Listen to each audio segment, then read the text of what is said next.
Welcome to Retail OCD. We're diving into current headlines, culture, and hot topics that are shaping the hearts and minds of consumers and the retail industry.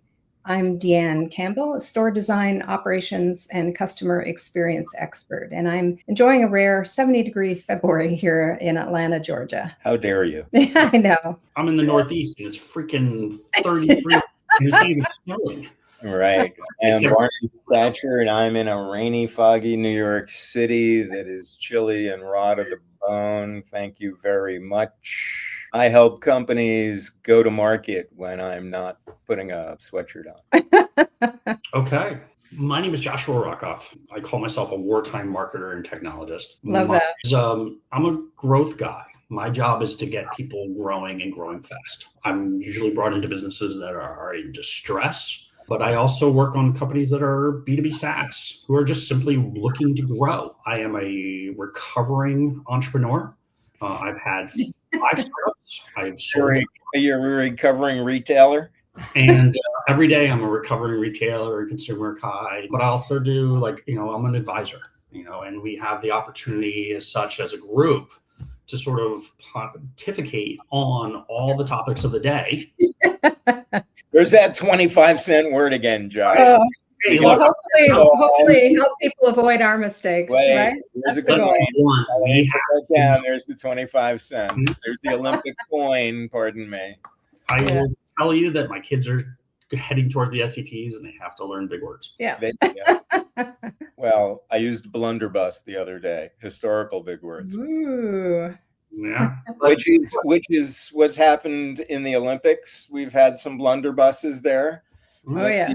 Vaughn breaking her leg. There's been the what country had the figure cheating? Skater, our figure skater. Our figure skater, the back flip guy or the quad god. There's the team that pushed the curling. Yes, and then freaked out because he got caught. Right. So there's all sorts of I really like the fact that people won. Like Alyssa Young won, and then of course Lindsay, Michaela Schifrin won. They went on TV and they were dropping F-bombs. Come on, this is what we all do.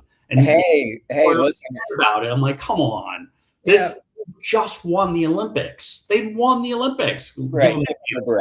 Give them a break. Of course, Michaela Schifrin. What did she say? She was.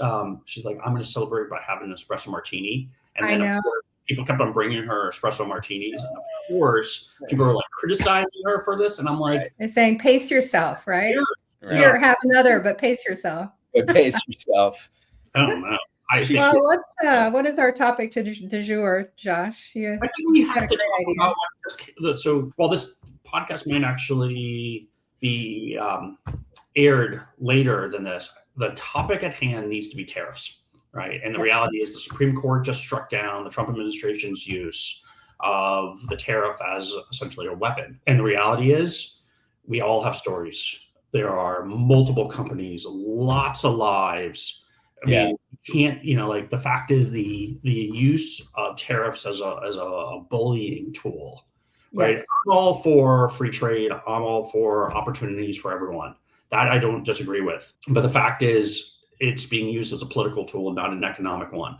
And, while the economy has been healthy, the reality is the people on the lower end of the scale, not the billionaires class, not the people in the private jets, not the people who are the K-shaped economy. Those are the people who suffer. Ronald Reagan himself said it best, that tariffs don't work. Yeah. And he was the biggest proponent of it. That's the thing. Reaganomics, going back to the 80s, and it was probably when we were all still, in our formative years. Yeah. Reaganomics is something that people still talk about, which is trickle-down economics. That doesn't work. Right. Well, let me recap some of the facts from today. Okay, the Supreme Court ruled 6-3. President did not have the authority to impose broad global tariffs under the International Emergency Economic Powers Act. Wow. So he used that inappropriately.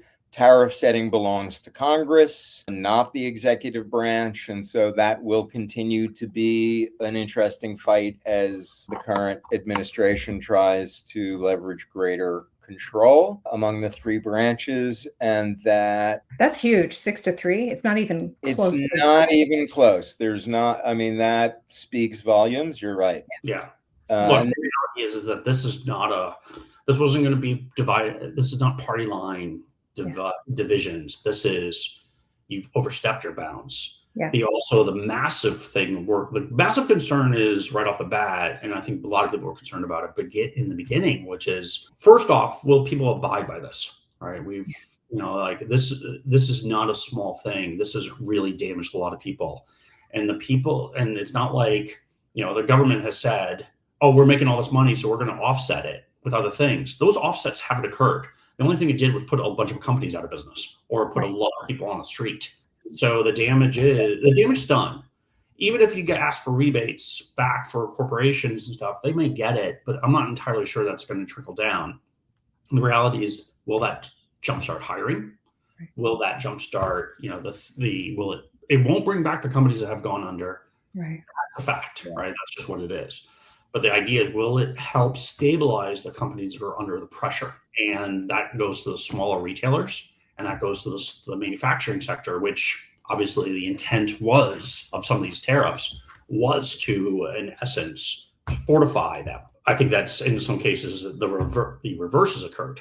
The question ultimately comes down to is, will it make it easier and cheaper for people to start buying? And will it bring prices down now that retailers have seen people will pay more?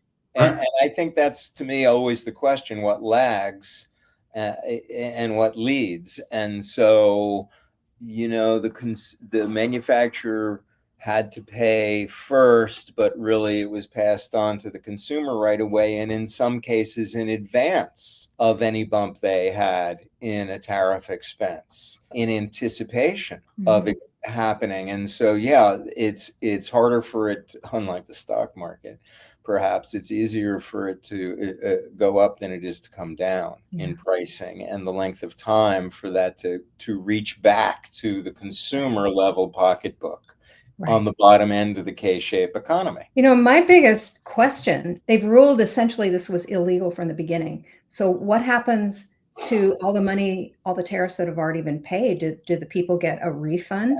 And really this ruling didn't specify anything about the refund process. I mean, almost $170 billion have been collected already by U.S. Customs.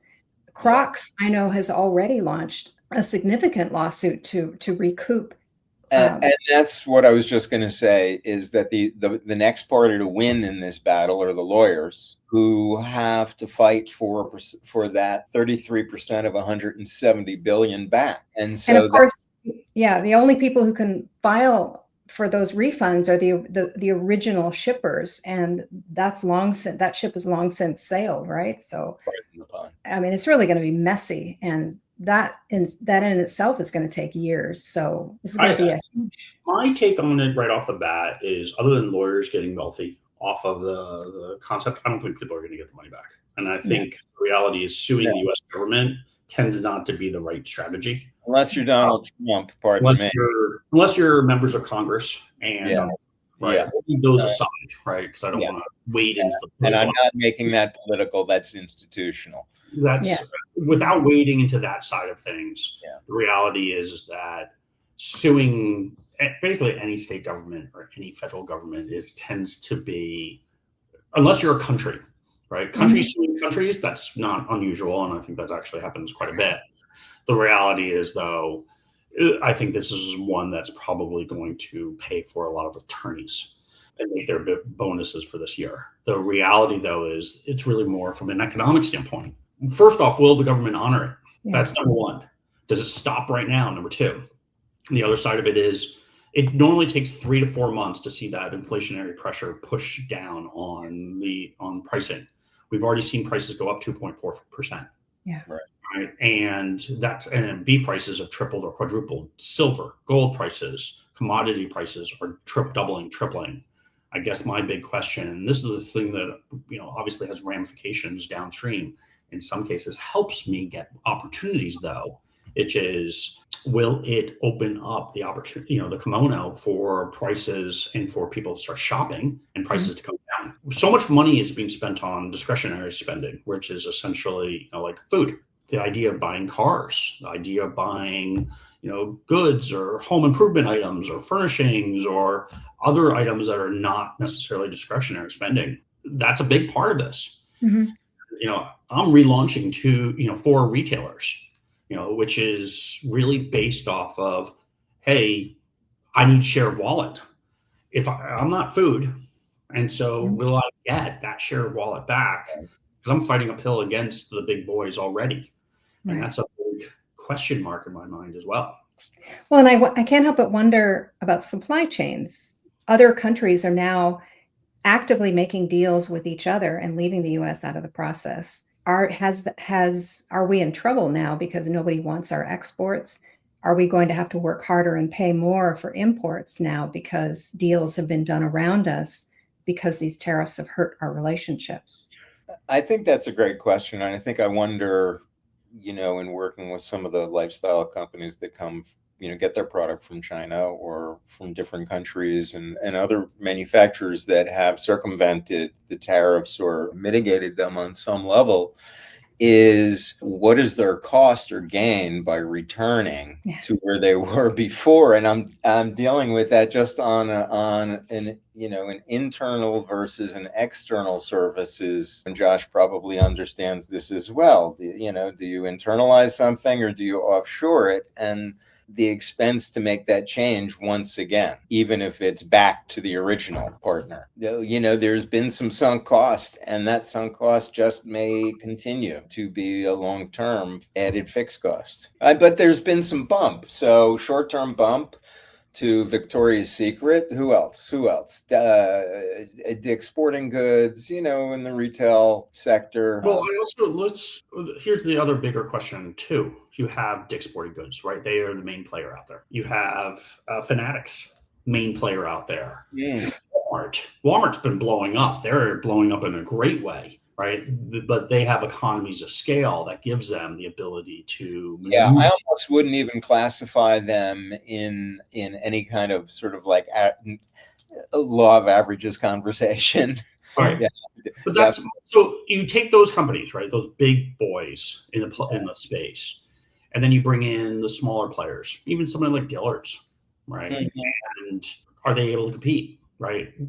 The tariffs really weighed in on those markets. They really weighed on, profitability and stuff like that. Yeah. The question is now, does this now open it up?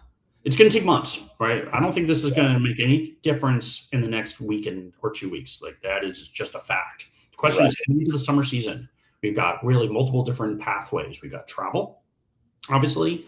Got people buying houses, right? They're coming into the spring season of buying housing. Obviously, you have the other side of it with people buying cars and buying clothing and buying, those other types of items. Mm-hmm. Does this loosen up what people want, or their confidence? Will they be to go ahead and hey, you know what? There is a light to the end of the tunnel, right? It's not as bad as people are making it out to be. Mm-hmm. Friends of mine are building a house. They had to pay an additional $80,000 for windows for this house because of the tariffs. Yeah, right. I mean, I knew Marvin and Anderson. They've doubled, tripled their prices almost like within a year because of the cost, right? And they realize that the American consumer, and in a lot of cases the others consumers, are willing to take it on the chin, right? Because they have no choice. Look at gas prices. Well, but will it go down the 50% that it the doubled price? No, it won't. But the big thing here, and this is what I really want to emphasize on what we're talking about today, some of it is just impression versus fact. I think is this going to give confidence or give people confidence, on, it's okay. Things are going to get better.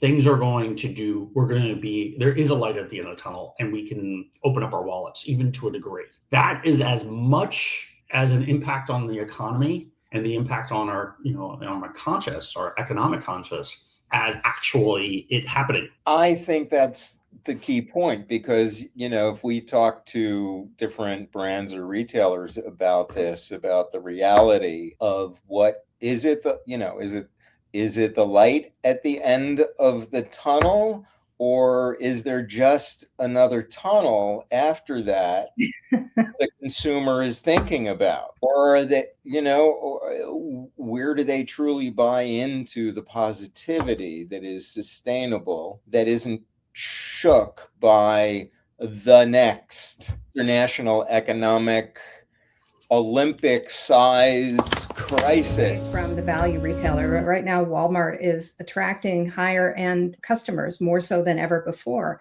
Will those higher-end customers start to move back to the Targets of the world, back to some of the higher-end department stores, the Macy's, and start to pay more mainstream prices now? Or will they stick with Walmart now that they've had a taste of paying less for products?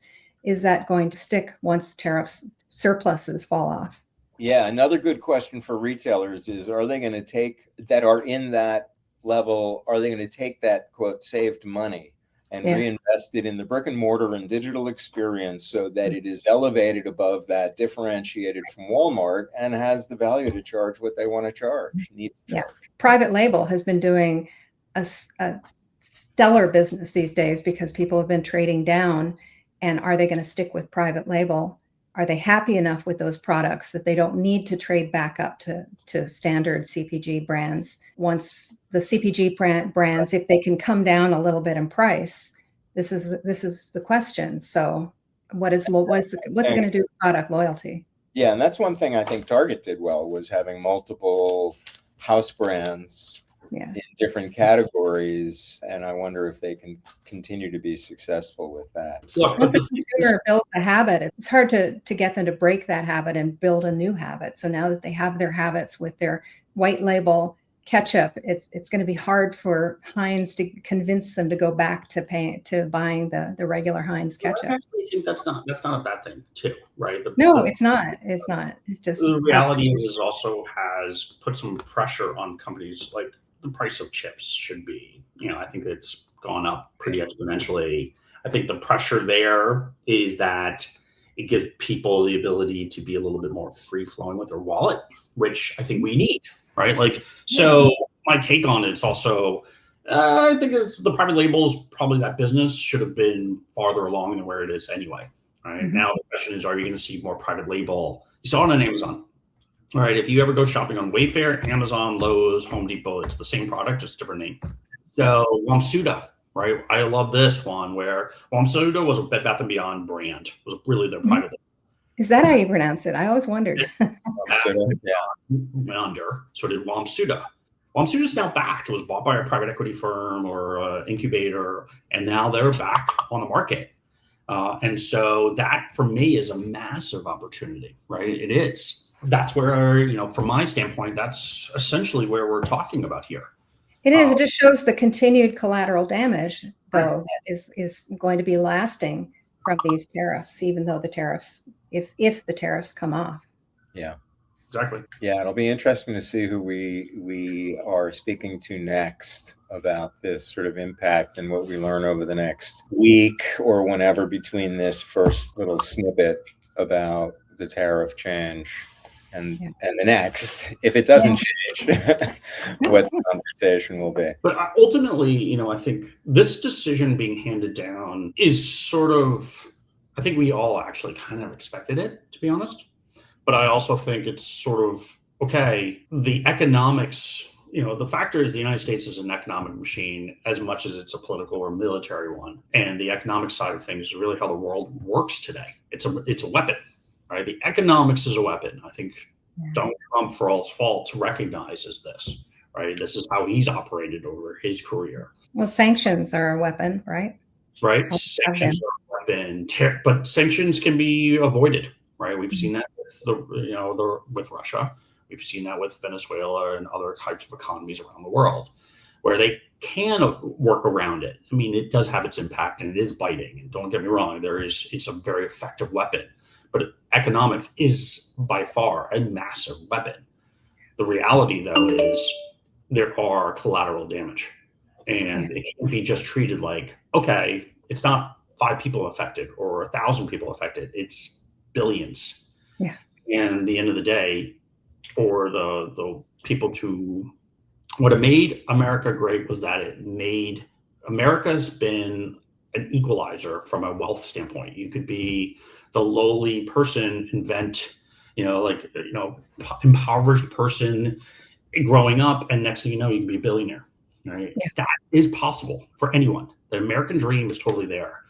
The reality, though, is we need to make sure that the American dream is still possible, right? And that comes down to economics. When you put adverse effects on it and downward pressure on it, it makes things a little bit harder. When we want people to still feel like there is an opportunity, there is the American opportunity out there, that not only is good for us, it's good for everybody in the world. Yeah. I've always thought instead of trickle down, it should be trickle up, because when the middle class is healthy, then the money trickles up into growing corporations. It trickles up into supporting institutions and infrastructure and programs that build societies. And that really just seems to be the only thing that has worked over the past 100 years. Yeah.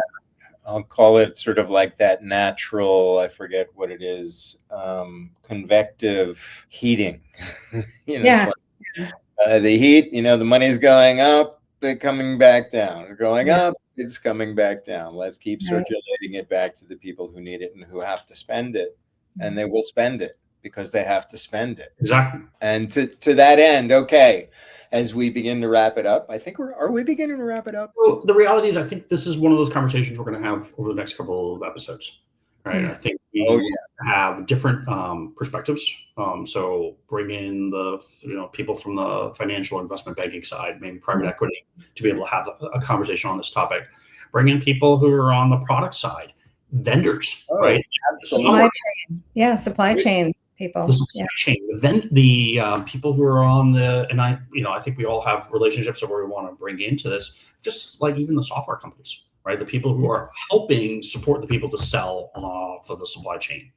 I think all of these people have a vested interest. And I think our community, who's hopefully watching this, at least hopefully my kids who are watching this, have a context for how we're ultimately saying, hey, you know what? We're talking about, not 3 years, 5 years, 10 years down the line. We're talking about the next 3, 4, 5 months. What does that mean? What's the opportunity? And what should we expect? What will 2027 look like? If we were sitting here having this conversation on February 20th of 2027, what would we say about this episode? Was it relevant? Was this just a blip in the road? Was it more business as usual? Or is this, a watershed moment? Not entirely sure it's any of those, to be honest. I think the book remains to be written. Yeah, too soon to tell. Yeah. Film at 11, as they used to say. Yeah. Going back to CBS Sports with Warner Wolf. Warner Wolf. Yeah, that means I stayed up way too late at night. Yeah, I served him a glass of wine or two in another life. Thanks for picking this subject, Josh. No, I think this is a great subject. And I think it's the whole point of what we're trying to do with this podcast, too. It's not, we all come at it with different perspectives. And so as we're talking about this and as we're sort of developing, even just the topics and talk, the things that we're doing in our own lives, the whole point of all this is to educate our customer and educate the people who are watching this, which is potential customers, potential audience members, just people who are interested in the topic. And that, I think, ultimately is what we need to do. The other side of it is we're, in essence, teachers too, right? Like we have this world of experience. I teach, I'm an adjunct. And the reason why I do it is it's not just to pay it forward. It's actually a lot of fun. I learn more just by being a part of it. Yeah, so, I think we're all in the teaching is learning mode. Yes. Exactly. Agreed. Yeah, I'm an advisor for a startup, and I learn more from them than they learn from me, I think, some days. Oh, yeah. Yeah. Socrates, it's all about the questions. And as we've all said before, I think on some level, retail is everything. 80% of our GDP. I'm excited always to be here. This is a lot of fun. We'll see you both next week. You got it. All right. See you, Dan. See you, Josh.